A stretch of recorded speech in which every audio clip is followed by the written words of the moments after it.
What's going on? Welcome to episode number 3 of Ball Status. Well done. I'm Doug Miller here with my two sidekicks, Meaty, Two-Step, Mabe, and the Cuckosaurus Rex. That's a new one. The Rex part's new. Otherwise known as Patrick Mabe and Carl Frady. Patrick is the national sales director for the brands Core Nutritionals, Merica, Labz. Cuck is the general manager of the Nutrition Corners, a chain of dietary supplement retail stores in the state of Virginia, about to be North Carolina. We're about to open our 12th store.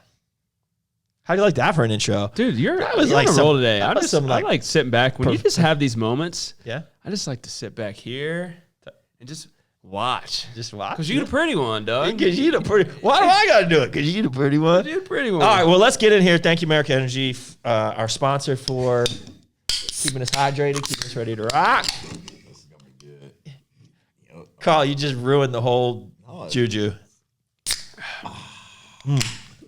Dude, boom. You know, it's funny. No one has a pew-pew on the table. Unfortunately, Pew Pew is not stocked in that fridge back there, Oh, so it's not cold? so it's not cold. You know what? I thought we were talking about actual pew-pews. I was like, Well, where's your pew? I'm sure Mine's Me's on got my a hip. pew. Me's got a pew in his that's pants. in my bag. I gotta show it to Doug. Being in Chicago felt really weird not having Your gun pew? on me. Yeah, Yeah, I was trying to be a good law-abiding citizen because I'm the domestic terrorist, I guess. Definitely are. All right, let's get into the episode today. So, Boss Status, a podcast where we discuss the business of health and the health of business. Today, we are talking about hiring. What are we going to talk about? We're going to talk about what has worked well for us, what has not worked so well for us. And included in that, I think we could probably talk about some compensation structures that have worked well and, have and have not worked well for us. And then really what we look for in hiring people for this. Yeah, I feel like that's number one, right? You want to start with, I feel like when you what we look for? I think so. I think that makes So- sense. And then you kind of give like feedback of like what's worked, what's not worked. Right. Right. And then within that, there's some examples of compensation structures. And So it's funny. So I came from the corporate world. I did economic litigation consulting for a company, a very high-end consulting firm called Bates White. I was part of it as it was a startup. It grew to, man, they probably got 200 people now. They're probably doing 100 million in revenue. They're crushing it. And I was involved. It's kind of funny. I was like, we kind of would joke, me and my friends who were involved in doing it. We were involved in designing the hiring process for the company. And so we would go to Ivy League schools. We'd go to Princeton. We'd go to the Penn State Honors Program. We'd go to Harvard. We'd go to Duke. We'd do all these things. We'd go on campus and we'd interview. And we were 23 years old and didn't know what the hell we were doing. Literally, we made stuff up. And it was like, these are all really smart kids anyways, right? They're all past, it's already at a standard level. So we'd like make up stuff like, so there's a paperclip on the table. Give me 10 things you could do with that paperclip. The best answer one time was the kid's like, well, I could stick it in the socket and electrocute myself. I'm like, I like you. yeah, see, that's a winning answer. Yeah. So, so we had, we created all this stuff. So we had weird questions like that. We had case interviews, like, if you were in our situation in the consulting world, how would you solve this problem? And we would give them very, open-ended questions, but they had to get technical on how they would come up with estimates to solve these problems. It was hard. We always joked, like, we're glad we got in when we did because it was just like a 30-minute phone interview before they actually had a hiring process because we would never get hired. I mean, it was intense. Like, we would interview, after you passed like an on-campus interview, we'd fly you in, and then you would do a full day of interviewing. So you talk to like the HR person, and then you'd go from consultant to manager to partner, and you do all these different types of interviews. You do a behavioral, you do a case interview, you do a partner interview. I mean, it was insane. It was intense. And a lot of it was like, you start with the resumes. The resumes, weed them out, and then you do interviews on campus to kind of see if they pass that initial bar. And then we fly them in. Do you feel that rigorous process was effective? Like now that you can, okay, so we'll get to our type of hiring process, but like now that, ours is not that intense. Yeah. It's funny. I still look for the same things.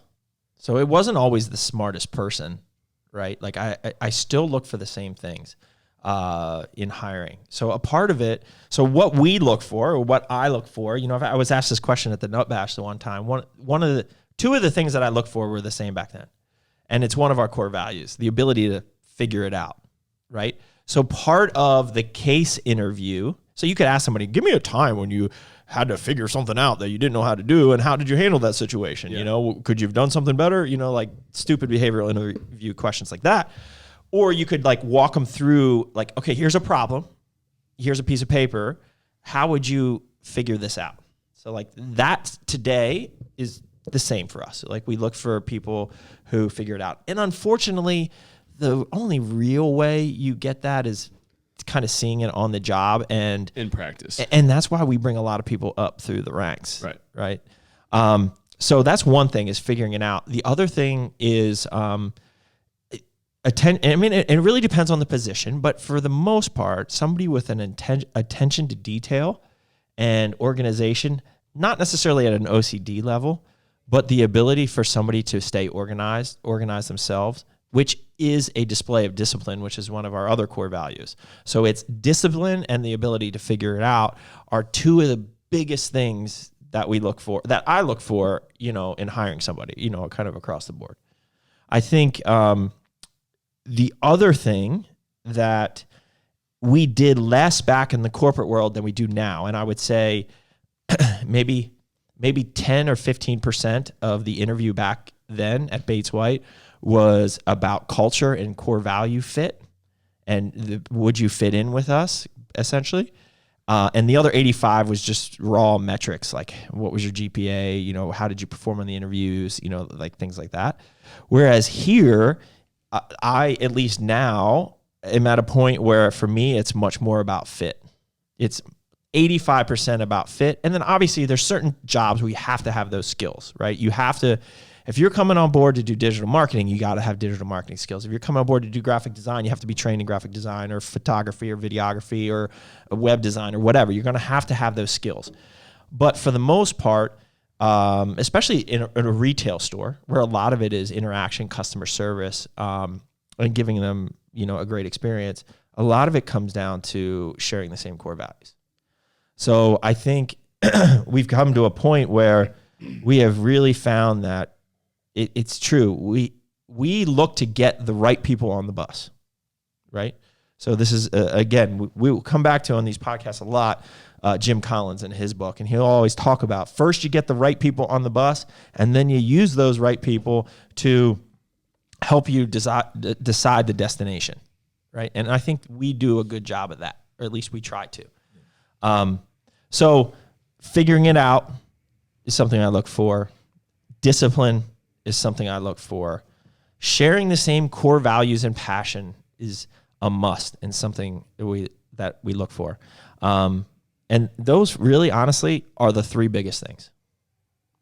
Disagree? Agree? What do you guys think? Yeah, the passion. I mean, Carl, you do this more than I do on the retail side. Yeah, so it's funny that we got into the hiring because I was telling you guys that we had started changing the new hire process.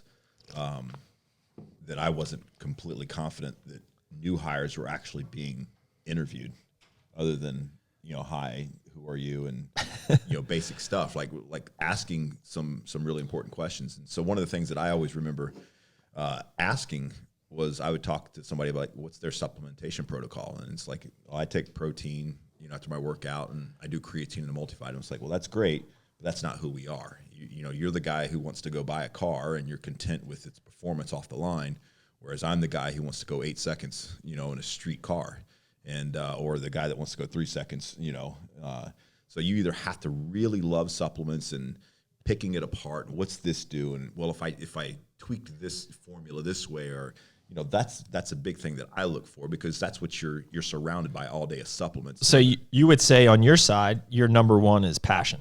Correct. It's passion for supplements and training. And I remember, I knew you always asked that question, is like, what supplements do you take, and like, what's your training like? Yeah. And that's important, because if you're coming into our store, you want to get a retail experience that is consistent with the founders, which is essentially us, right?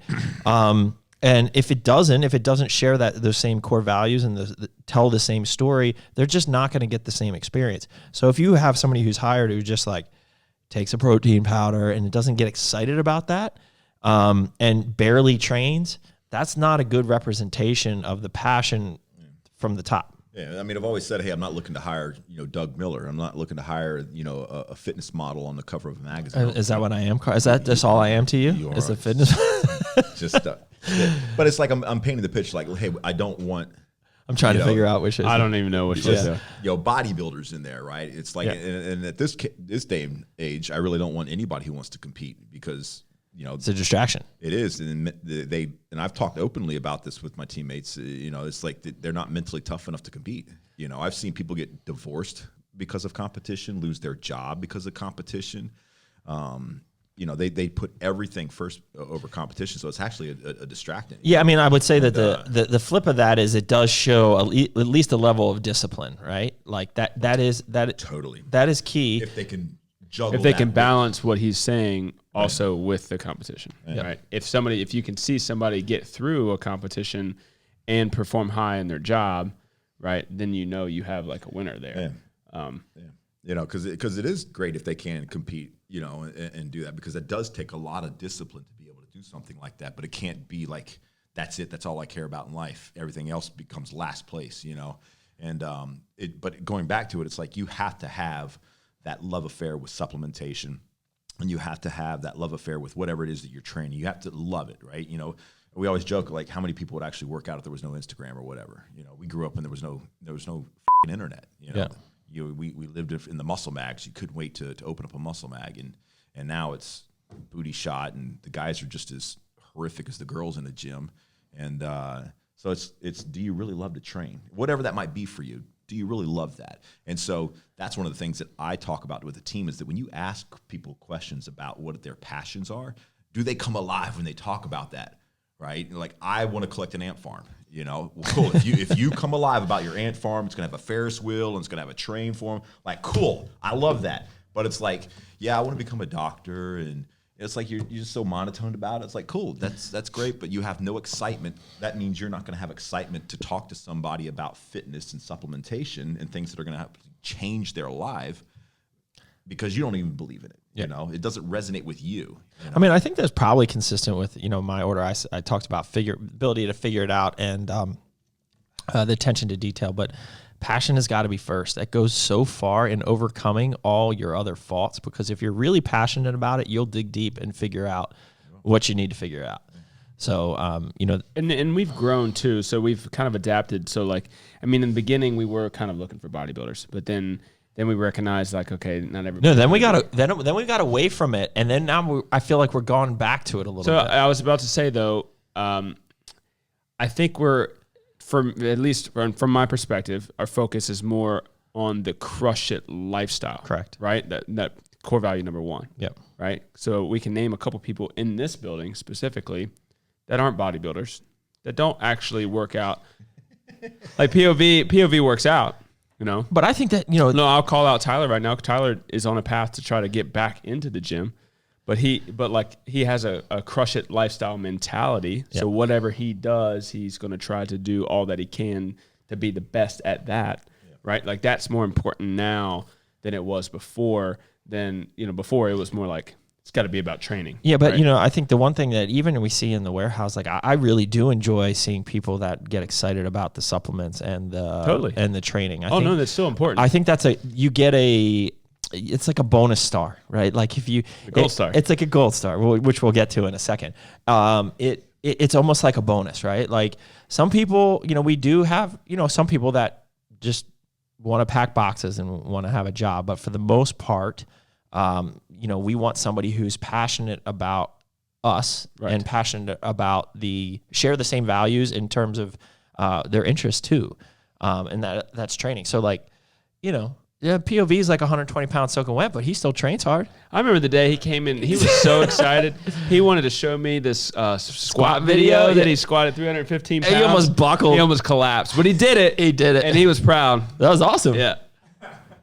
So he's just like, screw you guys. What's Carl, for you? So the retail side of things. So when I was managing and trying to hire, obviously that was of importance. I feel like next in line for me was, and I don't know what the correct wording is for it, but trying to hire people that have personal people skills, because it is retail and you are serving community and you are serving others, and you have to be able. You can't be a dud. You can't be passionate about training, but be a dud behind the counter. Your EQ in retail, your EQ has to be as high or higher than your IQ, right? Like you have to have the emotional intelligence to know when to push somebody and get them to talk or when to back off. And you have to be passionate, but you got to know when to temper your passion. You basically got to match the person's energy who comes in the door and know how to adjust your own emotional response to that. That's huge. And that's huge. Yeah, Jesus is big with that. And Jesus actually has two individuals who are at the opposite spectrum of the energy. And he has to work with those two people on, hey, you got to bring it down, and hey, you got to step it up, kind of a thing. And you got to read the person that walks into that door. Yeah. Right? Because we've had issues even before, like not being able to read that person and then try to sell them something or get them, try to steer them in another direction when they really just wanted a pre-workout that it was high stakes. Yeah, we got an employee that no longer is with us that I know all three of us are, thinking of. But he was the same way, where in his head, in his universe, he was a superstar. But when you stood back and you'd watch the interaction, you could read the body language of the client and realize that they were saying, like, would you just please go away and stop talking? So, like, how do you hire that? Like, what is the word, or what are you looking for when you're trying to hire in retail emotionally intelligent persons? Well, I know what I say. It's what's the word, that I can communicate. This is what I'm looking for. But I tell it when I was doing the hiring, I would communicate to the person. But this is what I communicate to the managers, is that we do 3 non-paid 4-hour shifts. And my number one thing I'm looking for is the interaction. Well, let's just pause there for a second. So, like, let's talk a little bit about the hiring practice, at least on the retail side, because that might blow some people's minds that we ask somebody to work for 3-4 hours, 12 hours for us for free. Yeah. Well, they get the employee discount on the supplements. Sure. And so they get an opportunity to save some money at least. Yeah. Right. So, like, if they're passionate about it, that's great. Yeah. Because they're going to save a ton. It's worked well. Can they show up 3 times on time? Can they regurgitate? Because we send them home with homework every night. They do that. So did you do the damn homework? What did you learn? Did you learn, like, some basic 30-second, information, or did you actually learn something that from that product, right? So let me take a step back. So basically, hiring at the Nutrition Corners starts with a phone interview. Do you sound passionate? Do you basically just pass that same bar? This is the same as with us going on campus at Bates White. Phone interview, like, are you just a complete dud, or what does it look like? Hey guys, somebody just walked into our office. So there's the phone interview, and then there's the in-person interview, where I know you like to really read their body language and get up real nice and close and tight, like, with them. And see if Carl's not, if he's not saying anything and he's got his legs crossed and he's sitting back, he's taking it in. You better watch out. He's taking all the and that's where you talk about, you have a conversation about their goals and their future to kind of really dig more into their passions and what they're doing, and that's where you read their EQ essentially. Yeah, so when I was with One Life, we actually had a very corporate structured interview process for everybody that came on board, whether you were the playroom or the front desk or the maintenance. You had this initial interview. And now anybody that was into a manager position had actually a second interview that was a separate set of questions with a different manager. And so we've started implementing that at the Nutrition Corners, because I wasn't confident that the right questions are being asked. It's almost like, I need somebody and you're a warm body, and so I'm just going to hire you. And that was that whole thing. So so there's some set interview questions now at this point, and then once they pass that initial bar of the phone interview, the in-person interview, they have to work those 3 shifts where they're given homework after each of the. So we actually have a 7-shift training. So in the very first shift, they are starting to learn operations. But they're not paid and they're not officially hired yet. So our training process, that's our hiring process, and then you go into training where we utilize a software called Trainual, right, where we have a lot of educational material about supplements. We have information about our culture, which we'll talk about in a second. Yes, the story behind and all of that is a 7-day process or a 7-step process. separate shift. days. Yeah, we don't combine shifts. So again, a part of that is, can you regurgitate? Can you learn? Can you show up on time? Does your energy stay the same? There are some people that, Jesus is great. I fucking love him because he will tell people, it's like, you're not it. He'll cut them short, and you got those 7 shifts before I'm going to hand you the keys. But they start getting paid on shift 4. Correct. So it's 3-4 hour unpaid shifts, and then they basically are hired. But we start the training process before they're even really. That starts on day 1. Yep. So yeah, so we have a 7-shift, 4 hours at a time, and it's all written out on what they go over. With the manager will train on each of those.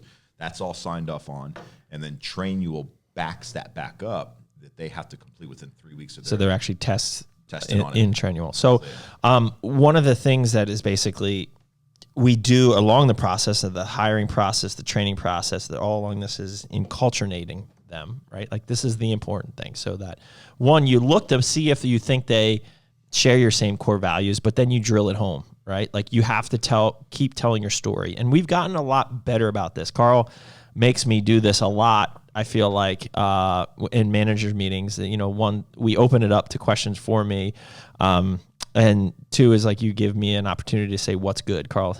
Every time I go to a manager meeting, Carl's like, okay, Doug, you got the floor for the first 30 minutes. What's good? And part of that, the reasoning for that, and each time I'm not prepared, it's great. And I was like, I really don't even know. And then I go off for 45 minutes talking about all the good stuff. Especially last time. Yeah. So, but part of that is enculturating, right? It's talking about the bigger picture. It's showing all the other things that are happening that might be outside of those individual employees' space, but are also related and important. And so that enculturating process goes a long way. And I think one of the things that, Pat, you started doing here is new employees here at HQ. You get them into a big kumbaya circle, and basically everyone tells their story. And so that's part of enculturating as well. And I think one of the reasons why we did podcast number 1 for Boss Status the way we did, which talked about our core values, was now that's a part of Trainual. And like, that's something that we send to all new hires or people who potentially want to work here. This might not be right for you. Those core values, we're not saying they're the right core values. They just happen to be our core values. There's a ton of other virtues out there that are not part of our core values that are great. And if you share them, that's great. If you have them, that's great. The key is that people share our core values. Yep. And so enculturating along this process, I think is so important. And I think we need to continue to do, a better job of that, especially as the older we become and the more we do. I really feel that is the most important thing, because that's the hard part that I find is, I just added 3 new people to payroll this past week. We let go of 3 people. And I feel like I've been doing that week after week after week. And there's still some people that I have not met that are on the team. And it's now. But that's just going to be a reality. When you have that many people and you grow to that level, that's going to be a reality. But that's where, like you said, it's important that the culture and the stories get handed down so that even though you're not there to tell it, the middle management can tell it. Well, the book just said, good people attract good people, which will then attract good people. Yeah. Right. So enculturation is what is going to trickle. Yeah, that's my biggest concern that I personally have as the leader of the Nutrition Corners, is making sure that story is heard, but it's told the right way. And it stinks that we've lost the tenured managers that we have. We have Trey and we have Jesus that are driving all over the place right now that have the story. I have Dusty who's driving, and I have Matt B, and we have Jason, but those guys haven't been around. They don't know that true story the way Jesus and Trey do. And that's why we've created positions in this now where they aren't really even working shifts. They're passing on the story, right? Like, that's part of it. They're training. Huge. They're training, but we've this past year we've invested a lot more time and money into creating positions of like upper middle management. Does that make sense? Where to make sure that the middle management carries those stories of the brand. Why is it important that we educate people when they come into a store on proper supplements and nutrition? Why do we open the stores in the first place? Yeah. Why is Core Nutritionals such a special brand? What makes that different? because I mean, obviously it's clear we sell a ton of core through our stores. So it's important that they know they have these stories. Yeah. So you guys, anything else you want to say on what you look for when you're hiring? I want to talk about, after that, I want to talk about some of the things that we've done that really hasn't worked well. And that's probably along the lines of compensation. And then talk about a couple other things. Anything else on the with hiring or what you look for when you hire? Yeah, I mean, I really think that's the big thing. I mean, obviously you want somebody who is intelligent, who did well in school, but again, people can overcome those things. My father barely made it out of high school, and he's like the smartest man that I know. He self-taught himself everything thereafter. I mean, the last people that I hired, I didn't even look at a resume. Well, no, I actually didn't even look at a resume. And so let's talk about that for a second. So a lot of times on the brand side, we are hiring people that we kind of know. Yep. Because of the brand fit is so important and the culture is so important. And so a lot of times what we do when we hire is we're hiring the person and then we're creating the position or asking them to create the position. So I can think of 3 examples of this off the top of my head. So I think David Renecki, who now does everything from in-house R&D, formulation, customer service, sales. He does just about everything now. You know, he was just passionate about what we do, and he had, you know, he kept on coming into our warehouse bringing us balls. I mean, that's the only reason we wanted him. Because he was bringing his bros. And he's back to making them. Oh, again. Dude, they were so good today. If we can perfect this, yeah, we did. Oh, man, we'll talk about that on some days or something. But so he would come in, and we were just like, man, what's this guy's deal? But you could just tell he had a passion for training, for bodybuilding, for supplements, for balls, which fits just in line with our, you know, core values. So basically we gave him a shot. You know, he took a chance, which is one of our core values, is going, you know, taking a risk and earning it. And so, you know, we said, listen, we'll give you this job and we'll start you out at X, which is less than what you're making now, but you can earn your way up. Yeah. And it's so important that young people understand that. I mean, I get it. I mean, who doesn't want more money and who doesn't want the easier life? But it's just not how it works. It's not the way it is. And then you go back to fucking social media again, and all it is just this fucking victory party day after day in stories, and people just think that's what it is. Just one big victory party when you become 20 years old, that, you know, I get a job and I get, you know, all this money and I get all these benefits, and it's just party day every day. But it's like they don't understand the grind. They don't understand the story that got us to where we are right now. And so it's like, we have proven that over and over. Like, just get in here and show us what you can do. I think the other person was Matt Skirky, who's starting here next week. You know, he was big into supplements. He's into bodybuilding, but more importantly, he was into our brand. He's followed us for many years. He showed up at Arnold Classics to work for free for us. And he just was looking for something else, and we needed some help basically running the gym. I was like, listen, dude, I know you don't run a gym, but like, we need somebody to help us open this gym at Crush Coliseum over here. And I was like, there's opportunities for you to get involved in sales and whatever, marketing, whatever you can get into. Why don't you come here? This is your position to start, and then you create your opportunity. So he starts next week. We have David Dodrell, who literally, he's our arms race sales rep, who's crushing it right now. I mean, he came to me and pitched me the idea for the position. I said, okay, you know what? You just created a position, which I love, is right. So we let our people create the position. We let them help us steer the bus, right? And so he's another person who's a great example of getting the right person on the bus who shares the same values and passions. And who we knew, and we planted a seed months prior. So the story was, literally it was almost like a year to the day before he pitched me the opportunity or the idea for the position. I met him at a GNC, and I literally asked him that day, hey, man, do you want to come work for me at the Nutrition Corners? Right. And when we left, I told Pat, because we were going to do, COVID basically canceled our Julian Smith arms race event at his GNC. Right. And so Pat and I still stopped by and dropped off samples and said, what's up? And he was great. He was a killer, and we knew it. And so after we left there, I was like, he's going to come work for us someday. Mm-hmm. It was so funny. Yeah. And so now he's here. Which makes me think, thinking about that story makes me think other seeds that we plant, that they're out, you know, they're still planted. We're putting our seed out there, bro. The seeds are out there. You got to keep the rain coming, you know? That's right. Keep dropping your seeds, mate. Oh, they're dropping. Keep taking that big papa stack. Well, I mean, Dave is another example, like poked him, you know, a year or so before trying to get Nutrition Corner growth, and I think it just didn't work out with that situation. Matt Skirky was another one. Dave, we tried to get Dave to work at the Nutrition So Corner? I recognized Dave. I knew who he was. He was coached by in the natural bodybuilding world, and we were poking him and trying to get him to work for the Nutrition Course. I think you might have had a conversation with him at one point. And Matt Skirky was the same. I think prior. POV, we even planted a seed in POV at the Arnold Classic 2019. That's right. Yeah. Even before that, he did the wedding. Yeah, he's baby bird. Yeah. Yeah, that weird lanky kid, white kid. The goth looking motherfucker over in the side. The painted black fingernails and tight ripped skinny jeans. So if you're listening right now, you might have a seed in you that's getting watered right now, but you just don't know about it. Yeah. I mean, I was. Is that awkward? How did you get the seed inside of them? I planted it. With my potting soil. I'm trying to follow all this, man. I need to get high.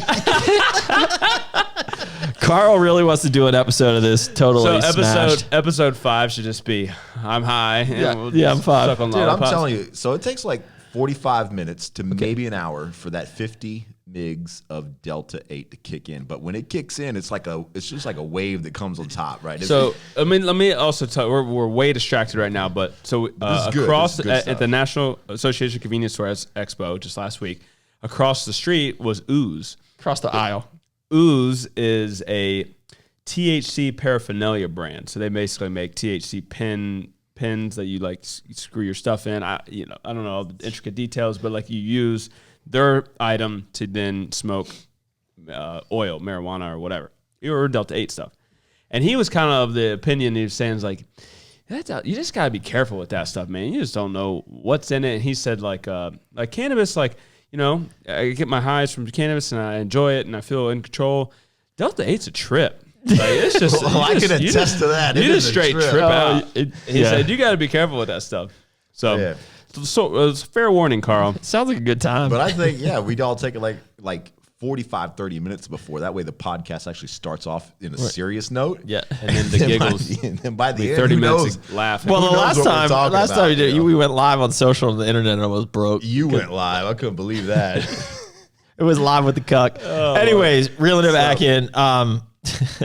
Reeling it back in, as far as planting seeds, I've had this conversation with multiple people now, and I was actually thinking about this 10 seconds before you even said that, but there are a ton of people out there that hate their job or we talked about that last night. Want to leave because of these mandates, and I would encourage those individuals to go back and listen to the first podcast we did for this that talked about the core values. And if that sings to you, if that resonates, if that makes you tingle, and you do have a passion for the fitness lifestyle, you do actually care about your nutrition, your training, and supplementation, what we're talking about should make you really excited. I mean, the people that we look for, they've made these positions happen, and they've made more happen once they've gotten to the door, And so I think there's an incredible opportunity right now for businesses throughout the United States to get better, because there are these people entering a segment of the population that are fucking pissed off, and they're gonna want a job. Well, it's funny. It's I couldn't imagine working a job that your typical office space job. Where you're literally just hate your life going to work. I mean, we have a lot of stresses around here, but I would say most of them are eustress. But do you guys ever come to work and you're really dreading coming to work or stressed about work? Well, me get stressed, but it's good stress. It's a good stress. It's a thankful stress. Is there ever a Monday where you're just man, I just don't want to go to work? I mean, at least for me, it's it's always no, I'm good. And I don't really see that in anyone who's here that man, Mondays here. Oh, I got the Mondays. Right. Or counting down to the Friday. Or I've literally had that job where I was so depressed. Or you're looking at the clock all day. It was horrible. It's actually, Amy was a huge part of saving me in that time of my life. But I hated. It was crippling, the depression that I went through. I'd take Carl to school, and I'd come home and I'd get back into bed. I very rarely, on days off, I wouldn't even get out of my clothes. I wouldn't leave the house. Wouldn't open up I was just depressed. I hated my job. I felt like it was empty. It served no purpose. And so never have I experienced that Yeah. with the 8 years that we've been doing this. And we've had some tough days where it's like you don't get a day off. You got to You're grind doing, through the weekends. Yeah, you're and doing you travel. some manual labor stuff, getting that swampy ass going. You're getting like 6 hours of sleep, 3 hours of sleep. And it's like, but it's fun. Stress is like we're talking because we're building our thing. Well, I'll never forget one thing Doug kind of mentioned Check. was a distress and a eustress, and being able to recognize the two different stress. I'm talking here, Carl. You're distracting me. Oh, the mic ain't working. It's working. I think you must have pushed a button there, bro.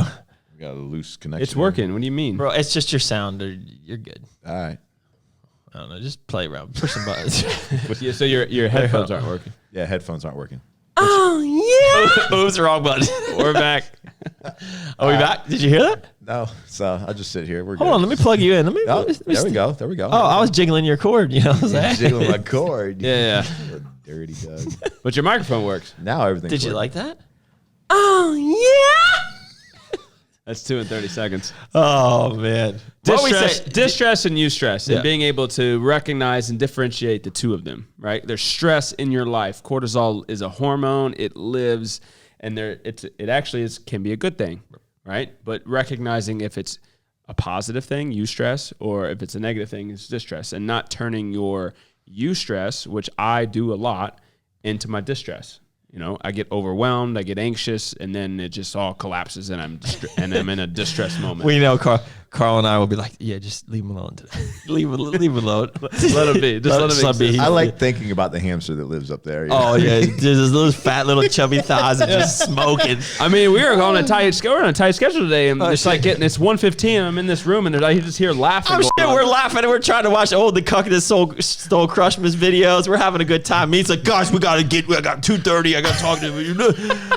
Meat always ruining our fun. This is bullshit.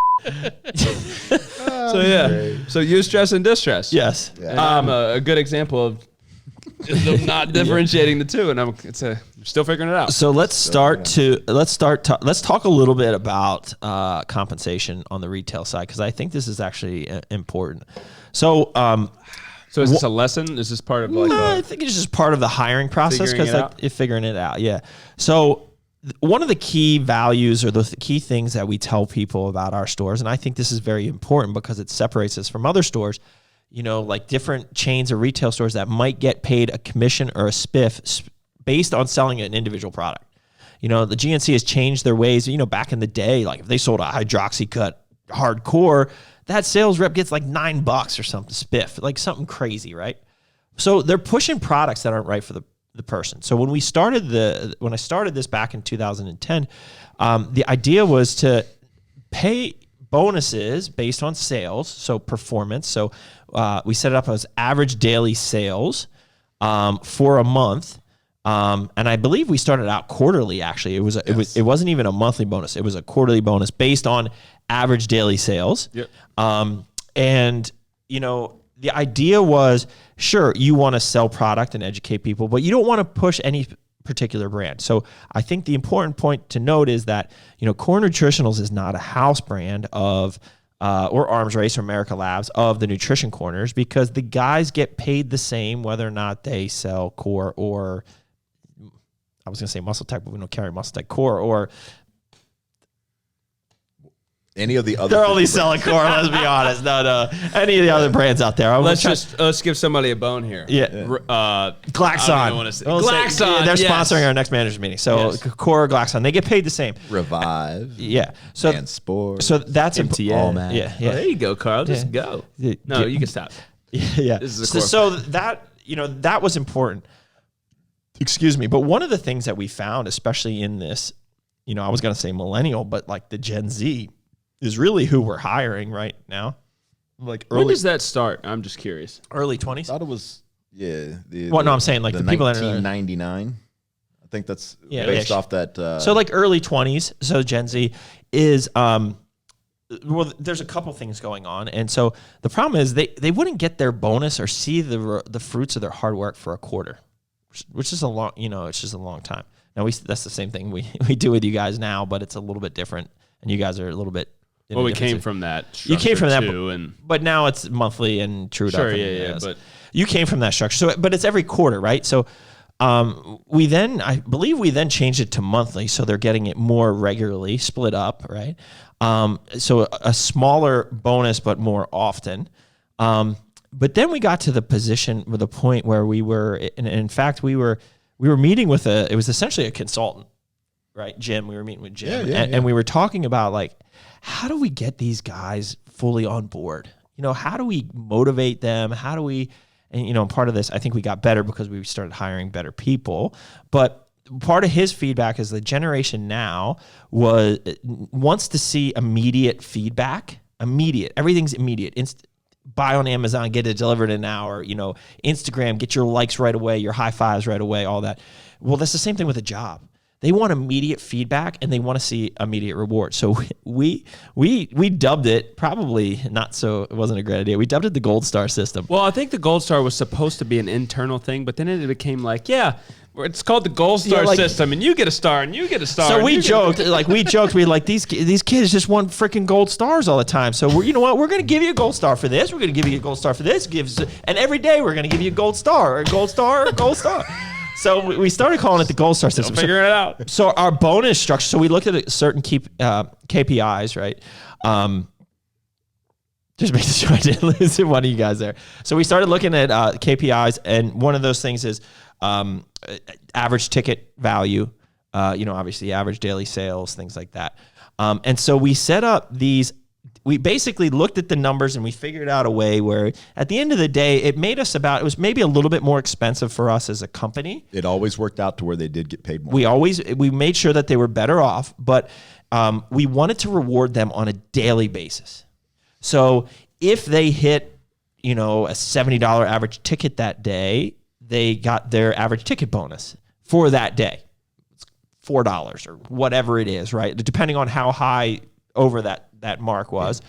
And then if they hit their average daily sales goals, they got over that. So if they had a killer day and they did $5,000 in their store that day, they got a huge bonus that day, right? But they were accumulating on a daily basis. So literally as the month goes and as every day goes, they had individual goals and they would get immediate feedback and basically immediate bonuses on that. And were those paid out monthly? They were paid out monthly. They were paid out monthly. Bi-weekly with the check. It was correct. Paid out monthly, but it was but they could keep track. Like they had goals every day to hit, right? And they got like high fives and all that every day, right? So it was a logistical and accounting nightmare for Carl. Yes. But we still did it because we thought it was going to change things. And we realized when did we go away from that? Because it wasn't about 3 months ago. We went away with it with all the new management. So basically September 1st. Yep. So yeah, the last employee that was on that is gone. So we went back to more basics and more opportunities, right? We've scaled it in a way that the way retail works is once you cover certain numbers, everything on top of that is gravy. So we factored that in also. So it's not like a linear thing, right? We factored that in for our managers. So if this, and this is the way it should be, if the store is winning big at a certain month, then they win big, right? And it was always the case, but now it's scaled even better for them. But the bottom line of the story is we tried something. We went to the immediate feedback, the Gold Star system with a more complicated pay structure, and it just didn't work. So where did we see that it didn't work? Well, the big one is that everyone that was created for is gone. Yeah. Every single last one is gone. It didn't help keep them. Trey was never on that. He was still on the old school Jesus system. probably as well. And so now that Jesus is the regional, he wasn't going to be on that anyways, because now he's paid off the region. But so now it's great, especially the whole. I absolutely hate running payroll. It is such pull my hair out. And but to do that for the 31 days in a month, right? And every single day you had to check the numbers to make sure that they weren't being fudged, right? Or fat thumbed, right? They're blatantly trying to get over on the bonus, or they accidentally got over. All that stuff had to be checked for the average ticket and for the sales across the 11 stores. So imagine when you get to 50 stores, no way, So this goes back to a much better structure. And I think what drives this structure is, again, you get the individuals who have the passion and that they also believe in what we're actually trying to accomplish. You know, if you believe in that big picture goal, that should drive you. Yeah. You know, and it is so funny to where, and you can see this flow into the other areas of their life where they don't understand the whole pay your dues and build something. And it's like your marriage isn't going to be great because you got down on one knee, and it's your job isn't going to be great because you had that 1 month. You know, being a parent isn't great because you taught them how to walk and like, all right, you know, I'm the greatest parent ever, right? There's always these things you have to continuously work at in order for something to continue to grow. Yeah. You know, and it's the same thing with the career. You know, and especially if these people talk about it, you know, like you always hear this. Like, I want my own gym one day. Like everybody who comes to us, they supplement store. I want my gym or supplement store. I had a guy who once started a brand recently and asked me a bunch of questions. Yeah. I just said, don't do it. Yeah. But just related to that, so that is one thing. So we've talked about hiring people, what we look for, the process of hiring and culturinating, training, and all of that stuff. And one of the pieces that I think, you know, because of my personality, I know this is something that I need to work on, and it's the outward public display of appreciation, right? Because I think that is so important to kind of strengthen the core values and to continue to fill those love tanks. We talk about filling the love tanks. So we get to do it a lot because we get to play, as Carl says, like we do those. But I think a lot of things, and my personality is, you know, just the way I am, because it's the way I am for myself. It's not like a high five. It's like, oh, you win the York Cup. Now what? Woohoo, big deal. I still need to get better. I didn't like my traps or something, you know, like whatever, right? Like it's always what can I do better? So for my personality and my leadership style is always, you know, you'll get a high five, a great job, and then it's usually just kind of like, let's go.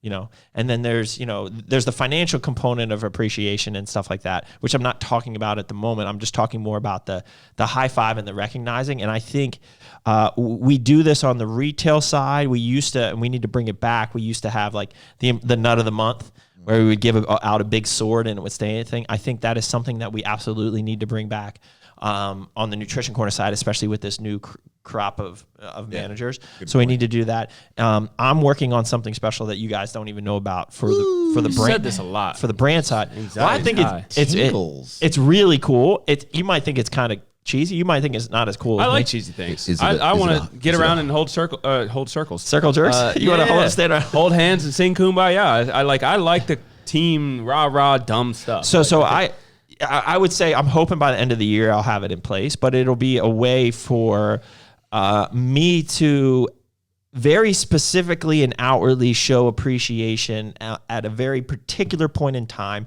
and not waiting to the like end of the year.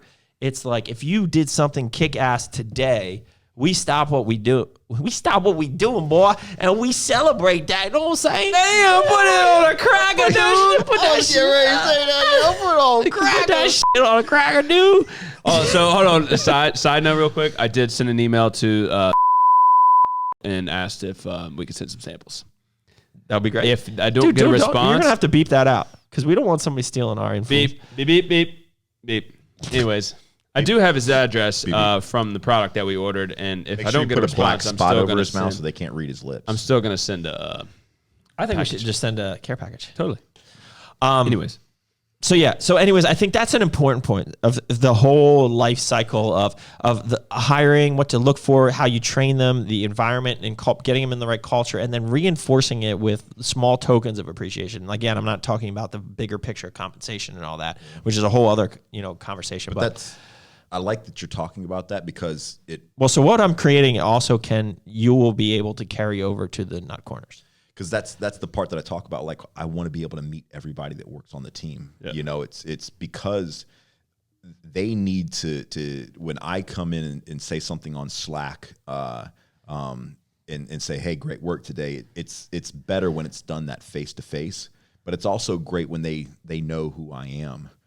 As well, with Carl saying something like that, right. and then it goes back to like, you're not just a parent Monday through Friday and then on Saturday and Sunday, you're like, I'm done. You figure it out, and I'm not a husband on Saturday and Sunday, Monday through Friday. I'm a single man, it's like you're always the leader.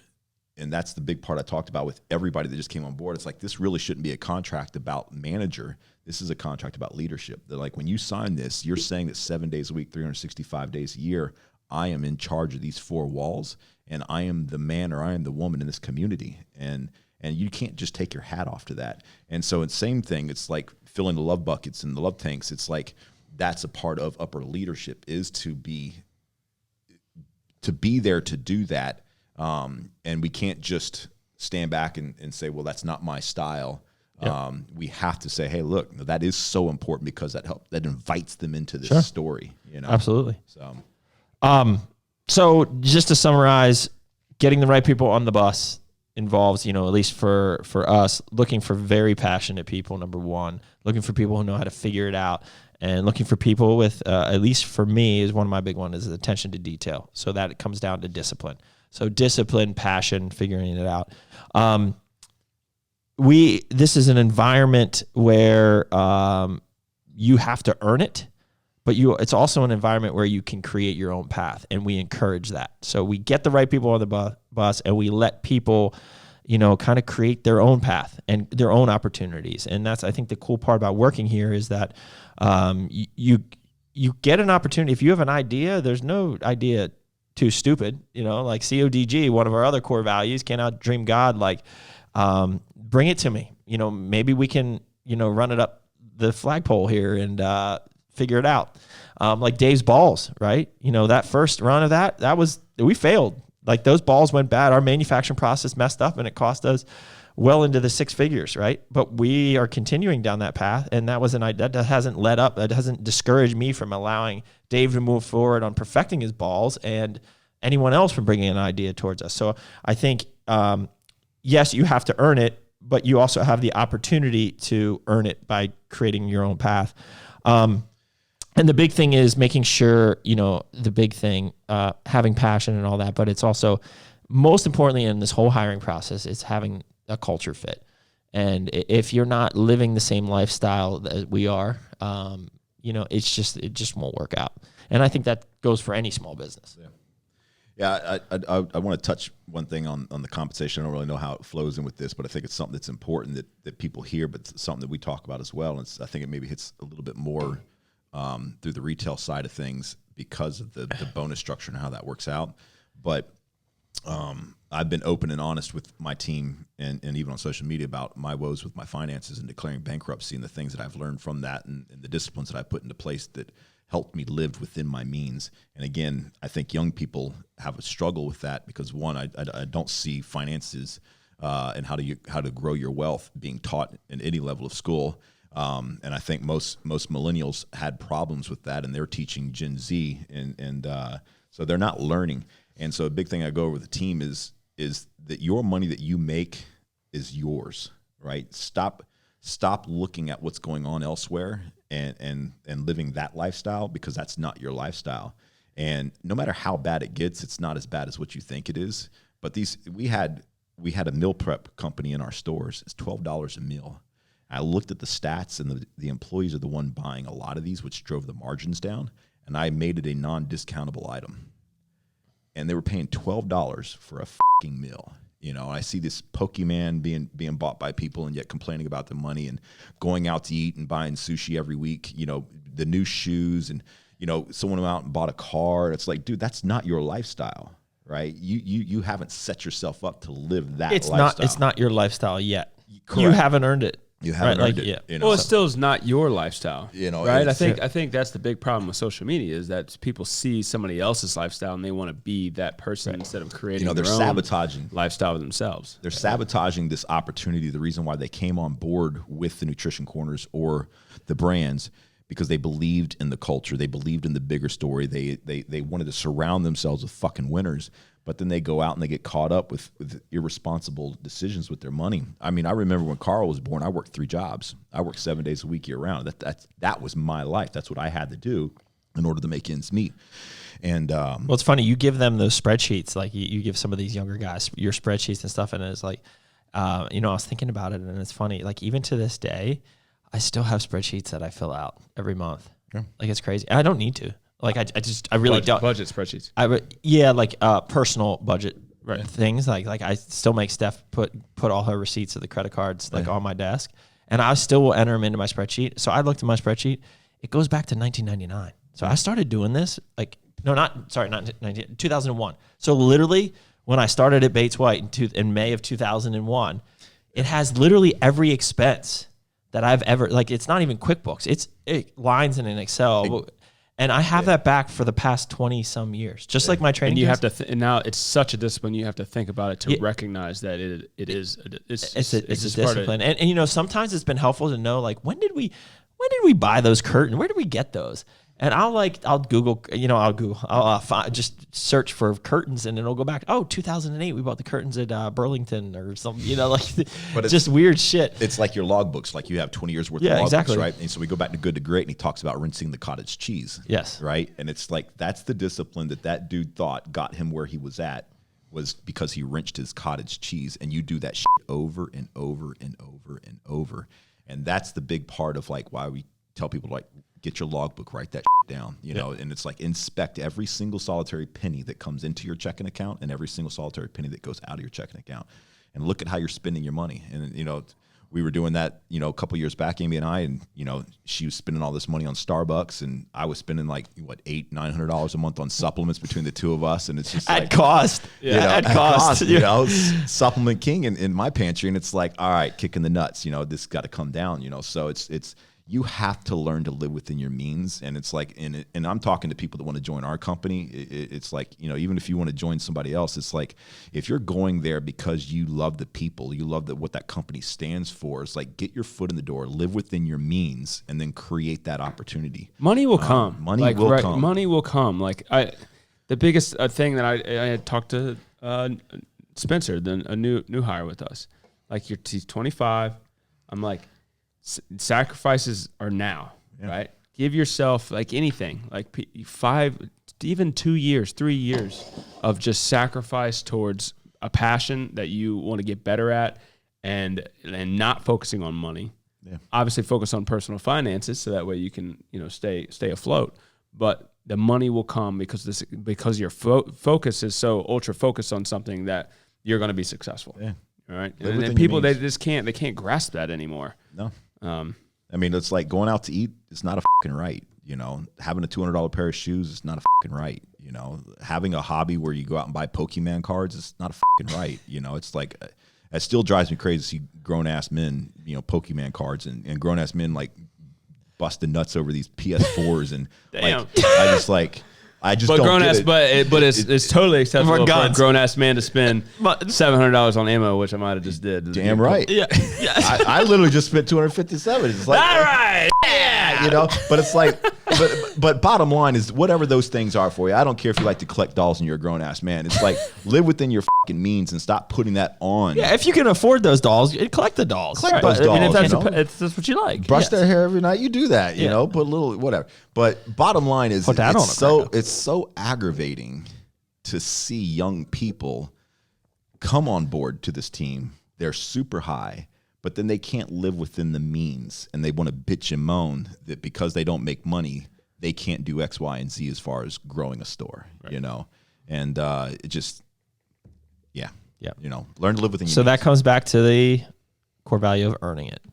Well, guys, I think that was exactly an hour. I think we covered. I think we covered. Let's see. Let me go. Is there anything else? Bring that notepad back up. Let's put that on a cracker. So interview questions, the use of Trainual. I feel like we were in one of the recaps in that. I don't know. We go on tangents. Yeah, that was the recap. That was the recap. And we recapped it, and then we had a tangent. Let's go, Brandon. Let's go, Brandon. So yeah, we were talking about the things we look for, the passion, the discipline, the ability to figure it out. We talked about some of the ways that we would interview and hire, or some of the things that we did after we interviewed and hired, such as the Gold Star system that didn't work. We talked about kind of our hiring process. We talked about being able to create your own path and earn it, and the key to enculturating people once they're here, and then showing appreciation when they do achieve here. There's a financial component, and then there is a like a recognition component to that. Yeah. So I think that's it. I like it. Love it. Anything else you want to add? Strive to become a man or a woman of value, not materialistic bullshit. There you go. We'll end on that note. And that, my folks, Ball status is another episode. All right, guys. Till next time. Keep crushing it.